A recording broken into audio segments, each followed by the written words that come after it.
Before we watched TV shows and movies on Narcos, and even before Pablo Escobar's rise to fame, there was one man who was the ultimate narco. He lived the narco life of greed, money, and power, but found a way to reclaim his life and use his astonishing experiences to empower others to live a life of hope, meaning, and redemption. Welcome to the Narco Mindset Podcast, where Dr. Jorge Valdes shares his journey through life before and after the Medellin Drug Cartel, from torture and multiple prison sentences to how he refocused his life onto a path of principles learned as a narco.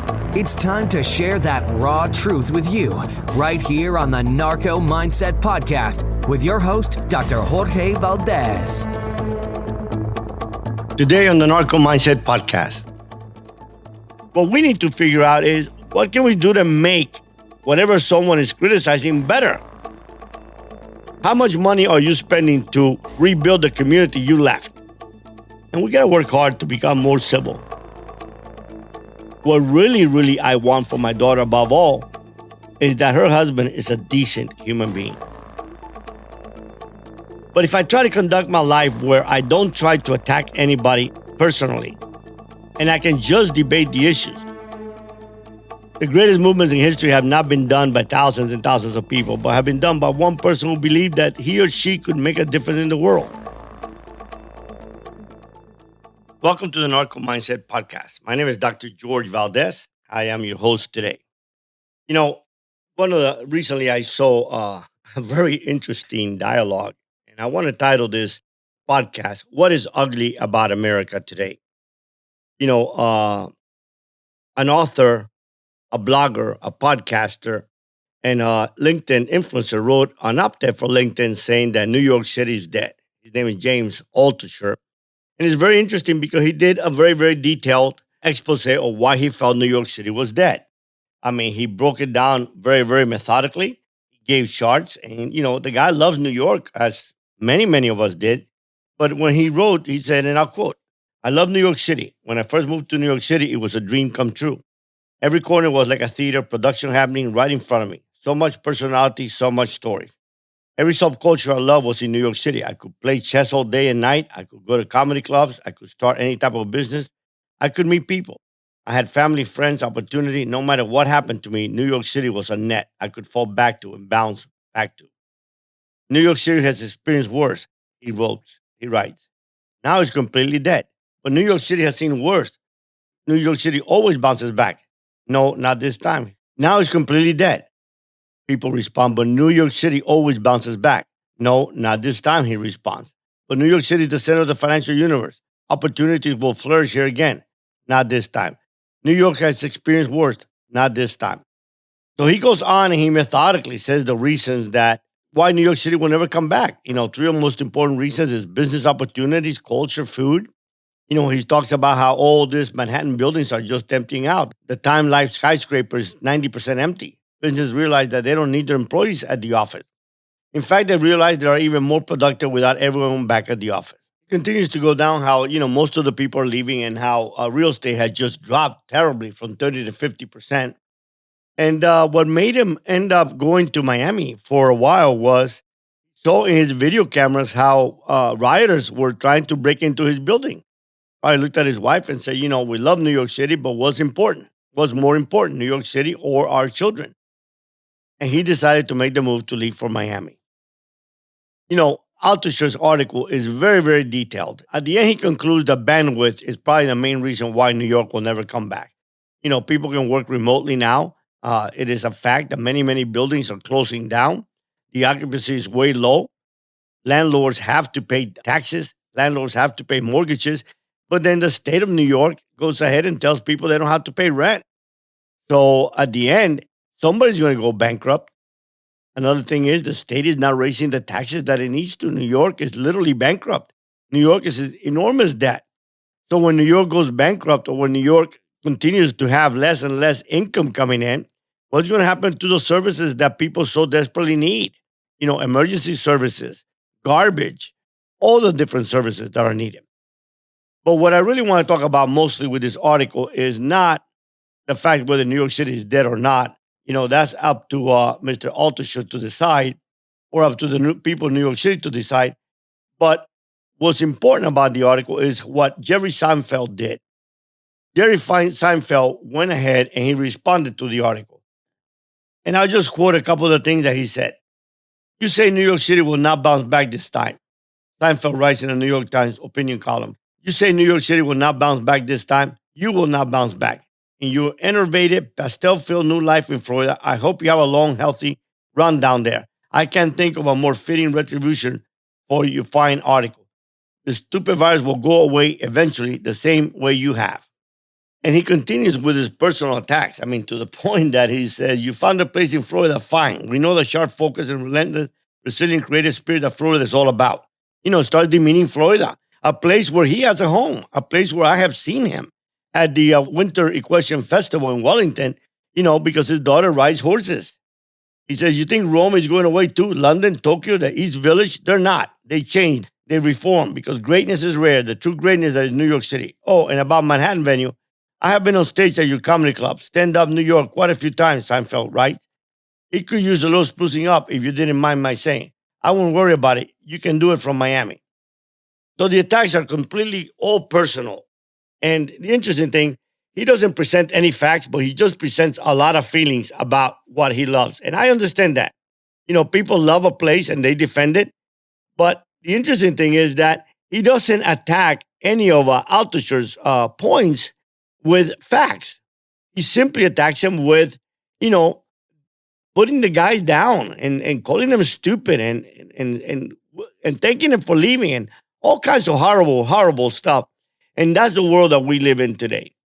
No longer can we express our opinion without someone attacking us, not for what we have expressed, but attacking us personally, because everything now has become personal. No more we live in a world where people have their own opinion. Now, I, for one, don't give a damn. Like I've told you many, many times before, I'm not politically correct, so I'm going to say what I feel. But I pray that every time I say what I feel, I say it out of conscience and not out of demeaning somebody. I mean, who the hell is Seinfeld? Sitting rich in his car, in his house, wherever he wants, his private jets, goes wherever he needs to go. He's going to receive income from his shows for the rest of his life.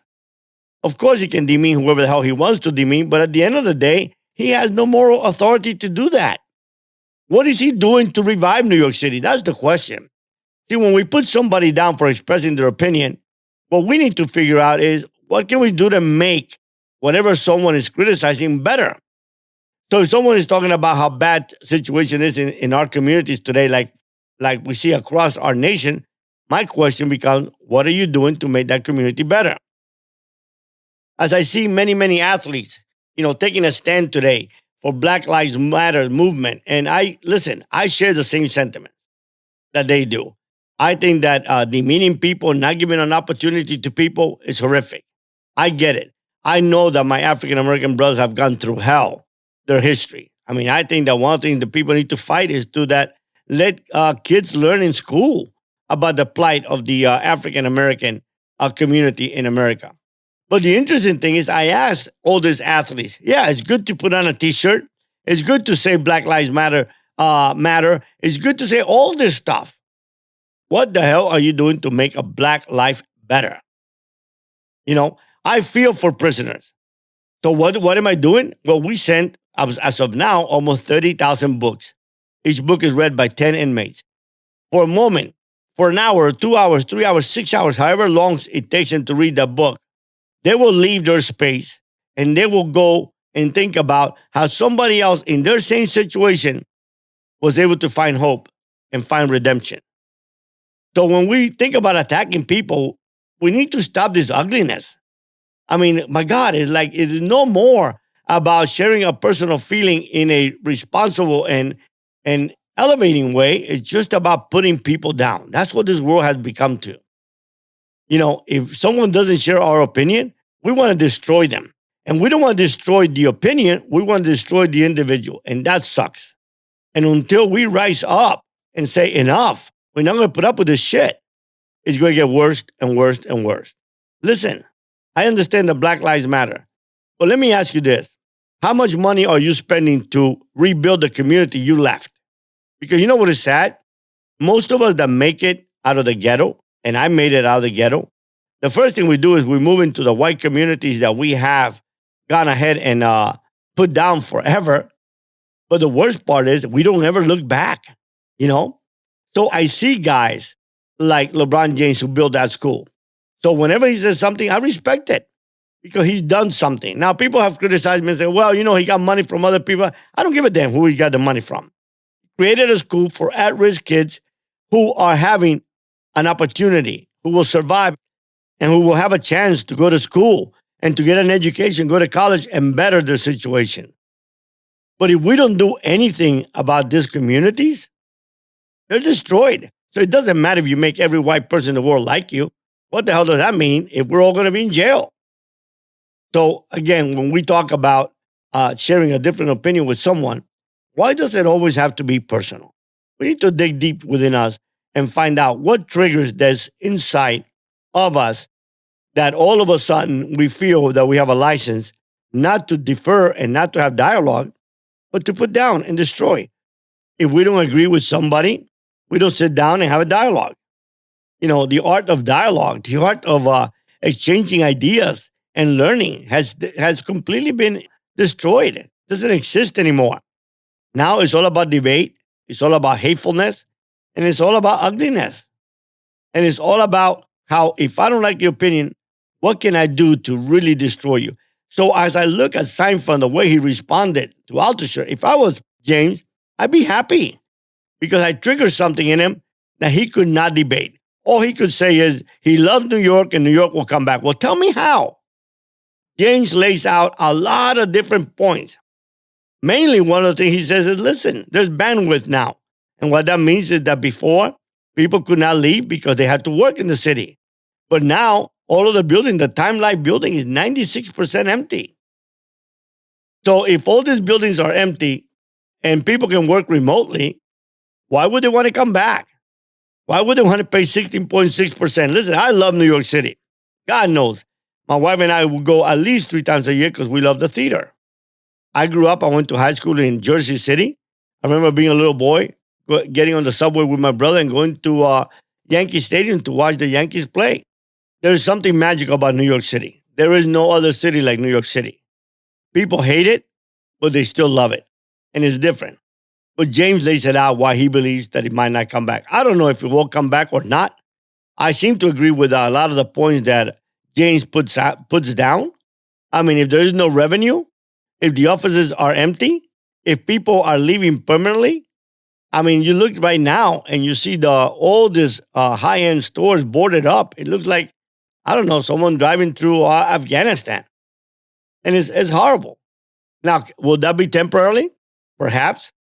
But while there's a government there that keeps locking the city down, saying the theaters will only open up at 25% capacity, well, James lays it out. Listen, that's BS.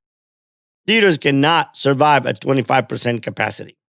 And if people are realizing that if they can work remotely and move to a city where the cost of living is affordable, that's what's going to happen. And that's where a lot of the companies are going through. Over and over again, I talk to all kinds of friends of mine that work for different enterprises, and their companies are moving remotely everywhere.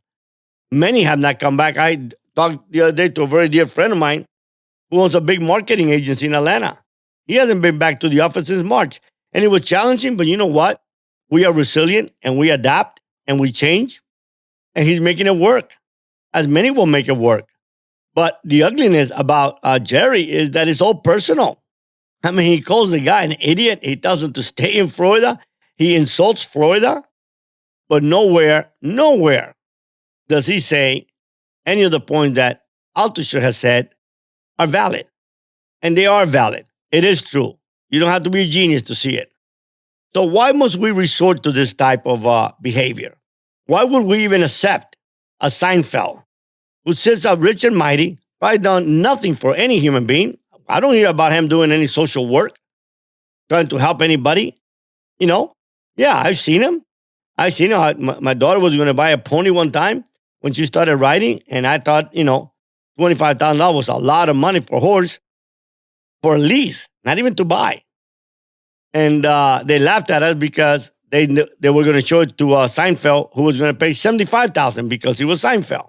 Listen, I'm a capitalist, so I'm happy that Jerry has made all the money he has made and the success he has enjoyed and the hard work that he's put behind it.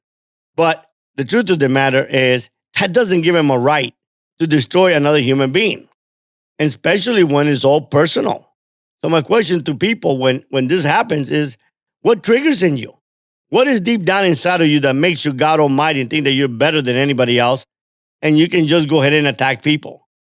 Why can't you just take point by point and debate and say, listen, James, you talk about business, you talk about culture, you talk about dining, you talk about all this, and point by point, tell him how he's wrong.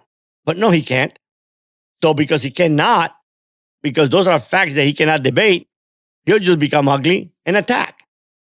But when you're a guy like Seinfeld that has all the money in the world and lives the life that he lives, he really doesn't have any moral authority to tell anybody what is real or not. I mean, how much is he suffering?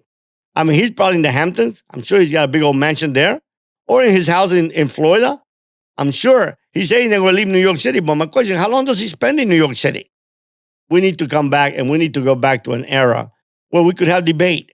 What made this nation great? If you read a lot about the founding fathers, and lately I've been listening to Alexander Hamilton's biography, and it's fascinating. I didn't even realize most of these founding fathers were in their 20s.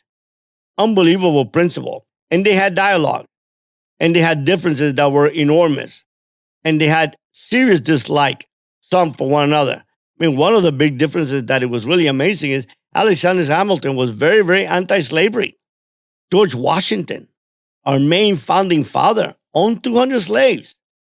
And the interesting thing was that privately, they all thought that it was a horrific thing to be a slave owner and that somehow slavery had to be abolished in America. But publicly, like typical politicians, none of them dared go out there and speak because there was a whole industry based upon slavery.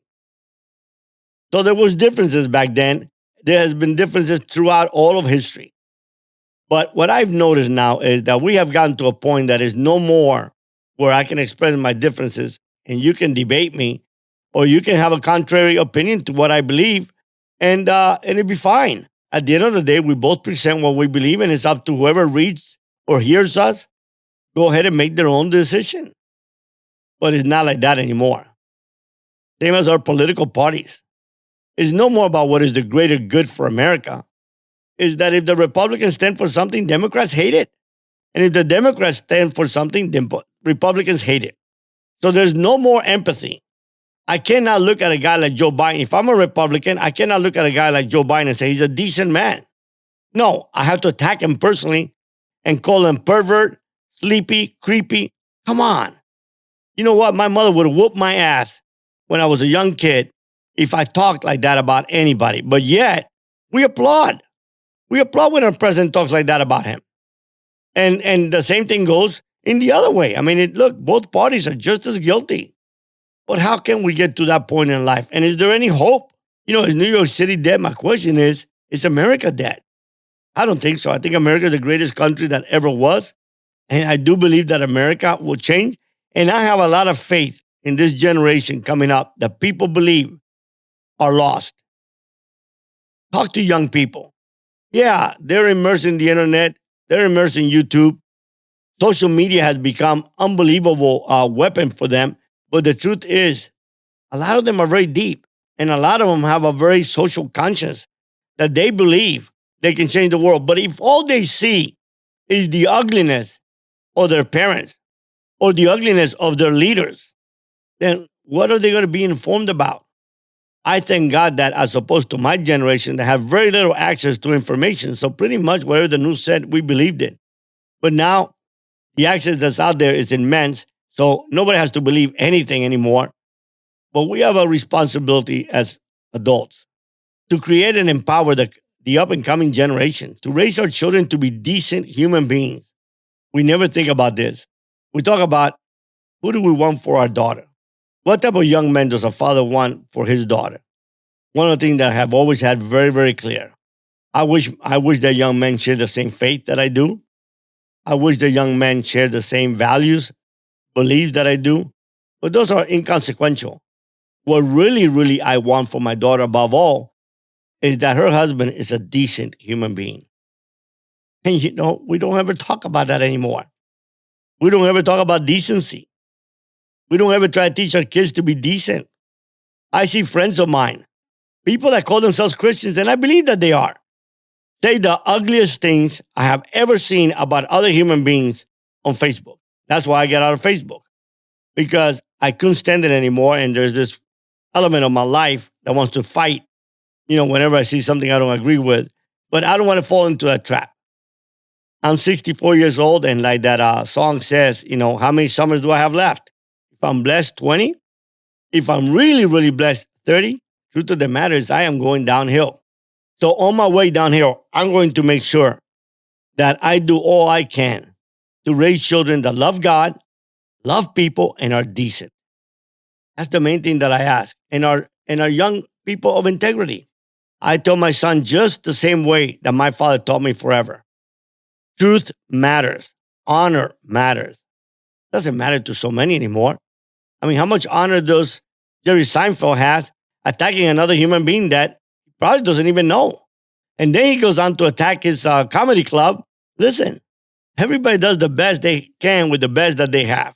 If you have a property or a business that is not up to, tip-top shape or the standards that someone like Seinfeld might like, well, perhaps they don't have the resources to do that.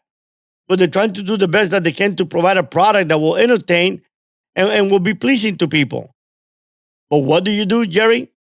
You tell them how dilapidated the building is and that perhaps you can fix it from Miami. Come on, man, shut the hell up. I used to have a lot of respect for Seinfeld because I'm a man of unbelievable talent. But my respect for him now is zero. Now, I'm sure that he don't give a damn about that because who am I? I'm a twice convicted drug dealer. But I'll tell you one thing, and this is what really irks me about a changed life. If Jerry Seinfeld made that comment in my world when I lived about anybody, he wouldn't be alive today. That's a fact. And it's sad. It's sad. It's sad that we have to threaten people with death so that they will be decent, threaten people with death so that they will be honest. I always told my workers, no one dies for telling the truth. That was a fact. And later on, I went on to teach a class on ethics. And I used to say, in my world, back in the 70s, we dealt with maybe $70, $100 million a month. And, everyone paid. And we had no receipt book. We had no signed document, no contract. Everybody paid. And I stopped. And then people look at me and said, of course, because in your world, if people didn't pay, they get killed. So my response is real simple. Must we threaten people with death to make them decent human beings and to make them honest? So Jerry, consider yourself lucky that you live in a world right now where you can express whatever the hell you want, be as nasty as you want. People that like you are still going to like you. People that don't like you, or don't matter what the hell you say, are not going to like you. And that you don't live in a world where you try to elevate people. Hey, tell James, you got the money. Say, hey, why don't we get together at your comedy club and debate this issue? Not debate it with ugliness, but debate it with facts. Because at the end of the day, opinions, are like anal holes.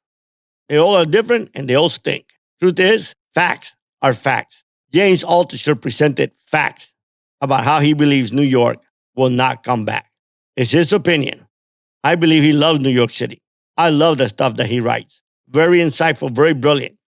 You don't like it, Jerry? Show me your facts. Don't tell me that James sucks or that Miami sucks or that those states that people are moving to, you've been to them because, yeah, of course you've been to them all. You're very wealthy. You can fly your plane anywhere you want. And that's wonderful. Praise God. You worked your ass off and you deserve it. But what you don't deserve is to put those places down because you want to say that the people are leaving from New York to those places suck. Dude, get a life, man. Is that what you're teaching your children? If you are this nasty, my question then becomes, how nasty are your children? And my then question to you is, how would you like your daughter to marry someone as nasty as you? I'm not judging you. Let me correct that. I'm not saying you're this nasty human being, but if what you wrote is a reflection of who you are, to me, you really don't have much worth. And it's sad because I love your shows. I still consider you, I still love them. Doesn't matter that you now I have this opinion of you. I still love them. But the truth is, the main point I'm trying to get at is that you are the example of what America has become. And that sucks. We're not the world, we need to go back to the greatest generation on earth. They had respect for each other. They had very, very difficult and very, very different opinions about how life should be run, how the government should be run. And they had Democrats and they had Republicans, and they are adamantly against each other.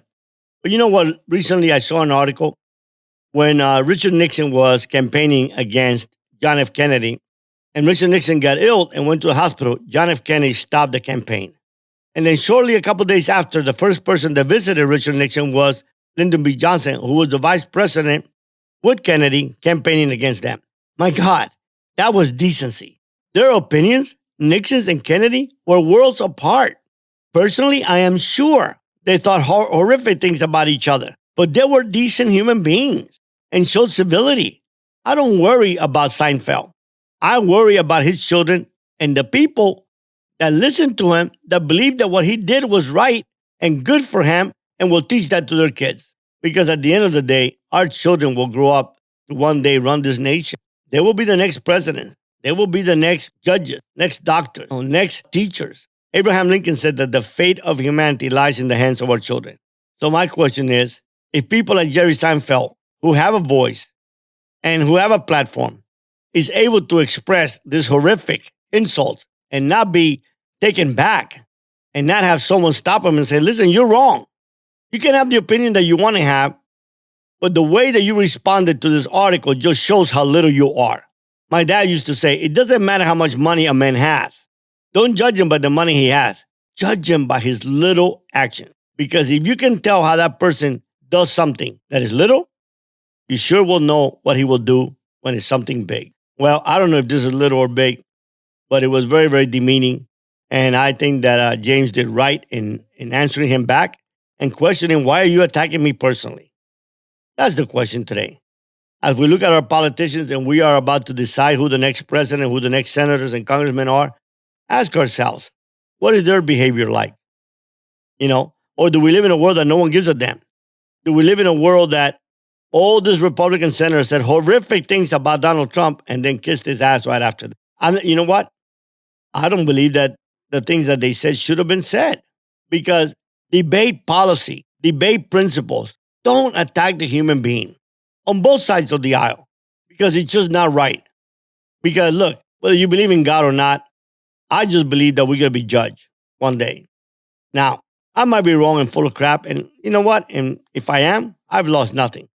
But if I try to conduct my life where I don't try to attack anybody personally, and I can just debate the issues and say, listen, what you did is wrong.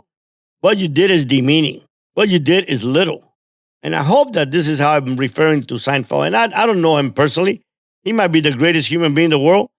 When I met him at the Winter Equestrian Festival in Wellington, he was just like another dad, looking out for his daughter, excited to buy his daughter a good horse. And just he was in line at the coffee line right in front of my wife.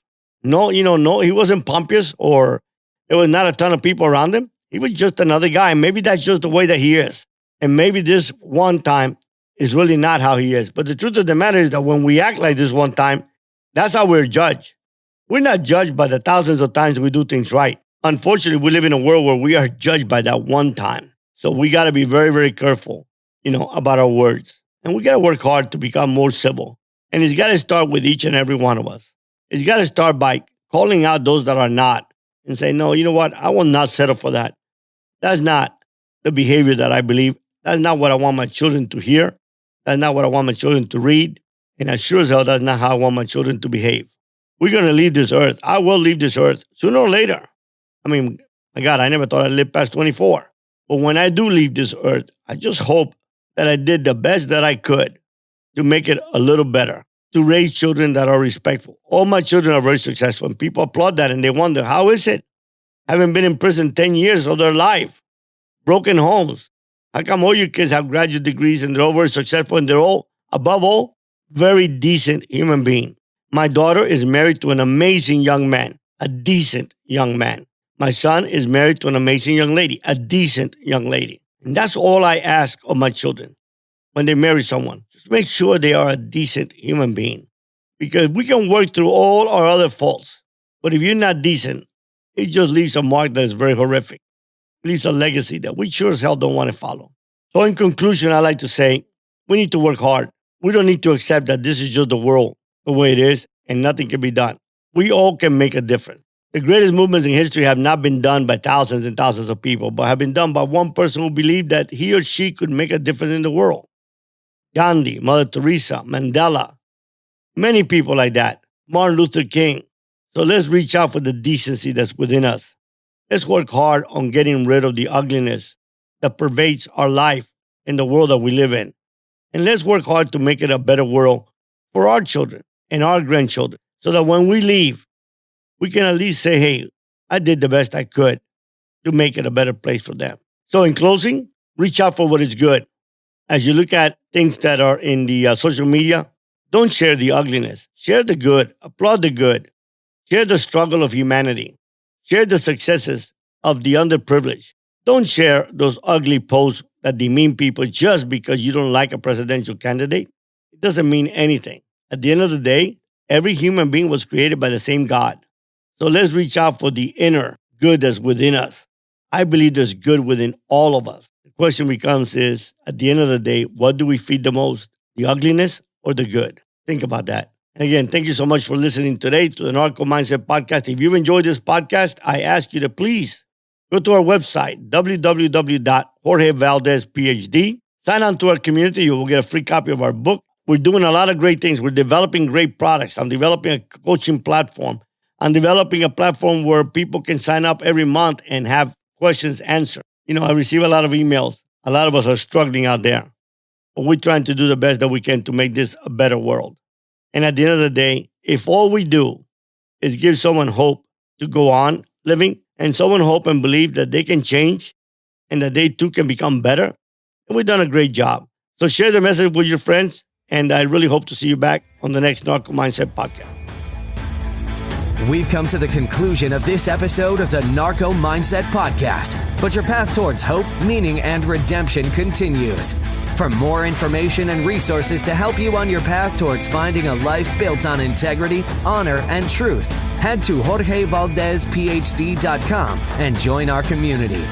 We appreciate you joining us for this episode and look forward to helping you find your turning point right here on the Narco Mindset Podcast.